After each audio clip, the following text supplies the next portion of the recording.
खैरपुर में ताज़नि पियल बरसातुनि सॼी सिंध में तबाही मचाए छॾी आहे। सॼी सिंध मुतासिर थी आहे, जंहिंमें हिंगोरजा जे town, committee हिंगोरजा, UC Rasulabad, UC समी, यूसी बालासेठारजा ऐं उन जे भरपासे जे बहिराड़ी जे इलाइक़नि में अञा ताईं गोरे जहिड़ो पाणी बीठल आहे, पर सरकार तरफ़ां कंहिं बि पाणी जे निकाल लाइ के बंदोबस्त न कया आहिनि।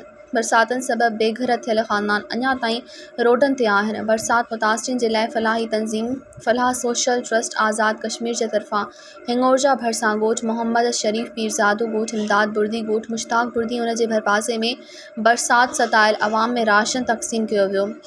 फलाह सोशल ट्रस्ट जे अॻुवाणनि एजाज़ मलिक, नोमान अली, आतिफ़ अली मीडिया सां ॻाल्हाईंदे चयो त बरसात सबबि काफ़ी इलाइक़नि जो ज़मीनी राब्तो कटिजी वियो हो ऐं बरसात सबबि खैरपुर ज़िले जे शहर हिंगोरजा जी आवाम जो बि राब्तो कटिजी वियो हो। इन जे करे असीं विज़िट कई ऐं हिन इलाइक़े में काफ़ी आवाम मुतासिर थियल आहे। इन करे असीं हिन इलाइक़े में राशन, कपिड़ा, बूट ऐं ॿियो सामान तक़सीम कयो आहे। मज़ीद ख़बरनि ऐं तफ़सीलात लाइ विज़िट कयो असांजी वेबसाइट www.awamiNewsHD.com ऐं ॾिसंदा रहो अवामी न्यूज़ HD।